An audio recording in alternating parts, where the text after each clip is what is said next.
सुनील नारायण की केकेआर की probable 11 में जगह नहीं बन रही। बहुत बड़ी बात है। और फिन एलन जो कि न्यूजीलैंड के बहुत एक्सक्लूसिव बैट्समैन हैं, उनकी भी केकेआर की प्रो एबल 11 में जगह नहीं बन रही। वेल, ऐसा क्यों, जानते हैं। तो मेरा नाम है इबाद मुजा और मेरे क्रिकेट चैनल का नाम है cricket world 96। Subscribe now. So KKR की प्रो एबल 11 कैसी होगी जानते हैं। सबसे पहले हम उनके स्ट्रेंथ, वीकनेस, थ्रेट्स और उनकी प्लेइंग 11 कैसी होगी वो जानेंगे। सबसे पहले प्लेइंग 11 पे अगर हम नजर डालेंगे ना, तो सबसे पहले अजिंक्य रहाणे, सुनील नारायण, ये दो ही ओपन करेगी। क्यों? अब आप कहोगे फिन एलन, टीम साइफर्ट या फिर नारायण को क्यों ओपन कराना है। वेल, बताता हूँ। आप मानते हो कि रसल गए हैं, कुछ जगह खाली रहेगी पावर हिटिंग के लिए। इंडियन है लेकिन वो करेबियन पावर है ना, उसी को रोमन पॉवेल ही ला सकते हैं। सो मेरे हिसाब से ना, रहाणे और अंकुरिश अगर 3-4 पे खेलेंगे या 4-5 पे कैमरन ग्रीन को ऊपर डाल गया तो नहीं बन रहा भाई कॉम्बिनेशन। बहुत स्लो हो जाएगा आपका मिडिल ऑर्डर, टीम सेटल्ड नहीं दिखेंगी। और अगर सेटल्ड टीम नहीं बनाओगे ना तो फिर अफरा तफरी मच सकती है। तो मेरे हिसाब से अजिंक्य रहाणे और सुनील नारायण ओपन करेंगे। उससे आपको एक फॉरेन प्लेयर का भी ऑप्शन मिल जाएगा, वो आगे बताता हूँ आपको। तो रहाणे नारायण ओपन करेंगे। फिर 3 पे अंकुरिश रघुवंशी चाहिए तो आप उनसे कीपिंग करा सकते हो। 4 पे कैमरन ग्रीन। फिर कैमरन ग्रीन अगर समझिए आप फिन एलन को लाए ऊपर ना, तो फिर कैमरन ग्रीन का आप निचोड़ मतलब फायदा हासिल नहीं कर पाओगे, तो वो और नीचे आ जाएगी 5-6 नंबर पे, फिर उनकी वो जगह नहीं है। तो 4 पे वो ठीक है। फिर नंबर 5 पे रिंकू सिंह आ जाएंगे, उनको थोड़ा ज्यादा मौका दो आप, आपको उनको यूटिलाइज करो। बहुत अच्छा टैलेंट है, 2 सालों से इनका यूज नहीं हुआ है, 2 या पिछले 1 साल से। फिर नंबर 6 पे अब आपको फिन एलन आपने नहीं लिए है। अंकुरिश भी कीपिंग करते हैं लेकिन उतना नहीं। तो एक नया नाम है तेजस्वी दहिया, बहुत बढ़िया एक्सक्लूसिव, क्या कहते हैं उनको, लोअर डाउन द ऑर्डर का जो बैट्समैन है ना वो है वो, और कीपिंग भी बहुत बढ़िया करता है। तो 6 पे तेजस्वी दहिया। आपका क्या राय है कमेंट में बताओ, किसको खिलाऊं मैं एज अ विकेट कीपर। और नंबर 7 पे रोमन पॉवेल या रमनदीप को ला सकते हो, और रोमन पॉवेल। तो हमारे अभी 3 फॉरेनर हो गए, ठीक है। फिर 9 पे आ जाएगी हर्षित राणा, बहुत अच्छा खेल रहे लोग, उनपे सवाल उठाते हैं लेकिन बहुत अच्छे बॉलर है, ठीक है। आप उनको डाउट नहीं कर सकते। और अब आजकल तो भाई बैटिंग भी बहुत अच्छी कर रहे हैं, सुधार लाए हैं अपने आप में। और फिर वैभव अरोड़ा 10 पर। इन पे एक बात है कि वैभव अरोड़ा को अपने पावर प्ले में 3 के 3 ओवर उनके खत्म कर दो। 5 ओवर, सॉरी 5वां नहीं, चौथा ओवर आप उनको मतलब मिडल ऑर्डर्स में करा सकते हो। एक बात ध्यान रखना, अगर आपने वैभव अरोड़ा को अगर आपने दिया कि चाहिए आप 19 ओवर में 20 रन 10 रन डिफेंड करे, वो नहीं कर सकते। तो उनका क्या, शुरुआत में आप उनके ओवर यूज कर लो, उनके पास स्विंग है, बहुत अच्छी करते हैं। फिर 11 पे पथिराना आ जाएंगे। मुस्तफिजुर का एक ऑप्शन था, वो कट हो गया कुछ इश्यूज के चलते।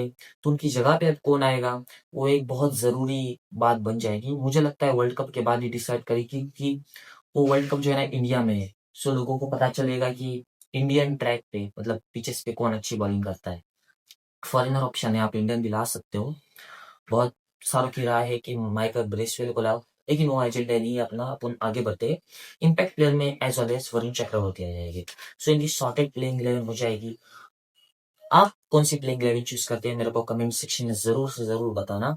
रहाणे नारायण फिर से सुनिए, अंकुरिश, कैमरन ग्रीन, रिंकू सिंह, तेजस्वी दहिया, रोमन पॉवेल, रमनदीप सिंह, हर्षित राणा, वैभव अरोड़ा, पति राणा और चक्रवर्ती। सो ये तो हुई प्रो एबल 11। लेकिन अब इनके कुछ स्ट्रेंथ्स और वीकनेस भी जान लेते हैं। सबसे पहले स्ट्रेंथ है ना, मैंने निकाला हूँ, एक्सपीरियंस बॉलर है। जैसे अब प्लेइंग 11 में आपको दिख रहे हैं हर्षित राणा, वैभव अरोड़ा, पति राणा, चक्रवर्ती, नारायण, कैमरन ग्रीन भी डाल लेते हैं। ये 6 हो गए। फिर उसके बाद भी है आपके पास अनुकुल रॉय का एक बेहतरीन ऑप्शन है, बहुत अच्छे मतलब अभी फॉर्म में है। फिर उमरान मलिक, आकाशदीप और एक कार्तिक त्यागी, बहुत सारे ऐसे ऑप्शंस है आपके पास। सो आप उनको यूज करके आप और बेहतरीन जो है ना आपकी बॉलिंग लाइनअप बना सकते हो। Like to like like to like replacements भी है आपके पास। एक पथिराना का आ जाएगा तो और बेहतरीन बॉलिंग हो जाएगी इनकी।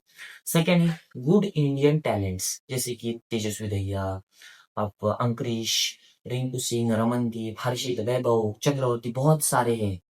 चलना इंपॉर्टेंट है, फिर और बेहतरीन टीम हो जाएगी इनकी। और फिर तीसरा है वेराइटी ऑफ इंडियन कोर। मतलब आप देखोगे ना, आपके पास विकेट कीपर है, नहीं चाहिए तो आप फॉरेनर को खिला सकते हो। आपके पास बॉलिंग में इंडियन ही इंडियन है, कितने चाहिए उतने खिलाओ। स्पिनर भी आपके पास इंडियन है अच्छे, मिडल ऑर्डर सॉर्टेड है इंडियन का। सो वैरायटी है इनके पास। वीकनेस देखोगे ना तो फॉर्म कंसर्न्स, क्यों बताता हूँ। सुनील नारायण कभी खेलते हैं बैटिंग में तो बहुत बेहतरीन खेलते हैं, और नहीं खेले तो बिल्कुल ही फ्लॉप हो जाते हैं। कैमरन ग्रीन का भी वैसा ही है, थोड़ा सुधारने की जरूरत है, और इंजरी भी रहती है कैमरन ग्रीन को। सो वो एक इश्यू हो जाएगा। दूसरा है इनका मेन प्लेयर्स है ना, उनकी अवेलेबिलिटी। मतलब देखोगे ना तो आप कैमरन ग्रीन, पथिराना, ये दो ही अपने ऑप्शन में बहुत बड़ी बाइस की है। पथिराना इंजर्ड रहते कभी कभी, फॉर्म नहीं रहता। कैमरन ग्रीन भी इंजर्ड रहते, उनका तो आपको पता ही है।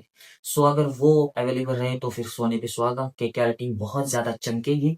और अगर देखोगे ना, एक है अनसेटल्ड 11, आपको समझ नहीं आ रहा है कि फिन एलन खिलाए, अंकुरिश अंकुरिश को कोई कोई बोल रहा है अंकुरिश को अपन कराओ, रहाने को कराओ, नारायण किस किस को कराएंगे भाई। और बहुत सारा है, रिंकू को कहा खिलाओगे आप, तो वो भी है। और कैप्टन कौन भाई, कैप्टन कौन, वो भी एक है। और बस इतना ही। बहुत अच्छी प्लेइंग 11 लग रही है इनकी मेरे को। थ्रेड्स क्या है पता है, नारायण, पथिराना का फॉर्म और कैमरन ग्रीन की अवेलेबिलिटी, ये दो। नारायण तो ठीक है समझ लगे, पथिराना का फॉर्म, और वो भी इंजर्ड रहते कभी कभी। पथिराना इंजर्ड हो गया ना तो फिर बॉलिंग में वो धार नहीं नजर आ रही फॉरेन के हिसाब से, एक है। और फिर एक कैमरन ग्रीन का फॉर्म बहुत महंगा लिया है प्लेयर, तो कुछ तो कर देंगे। और केकेआर प्लेयर, मतलब केकेआर को अगर मेरे को रेटिंग देनी हो ना, मेरे को बहुत अच्छी लग रही है केकेआर प्लेइंग 11 लिटरली। तो 10 में से 8.5 दूंगा मैं। आपकी क्या राय है कमेंट सेक्शन में बताओ, और अगली टीम कौन सी। ठीक है, आज के लिए इतना ही था। खुदा हाफिज़।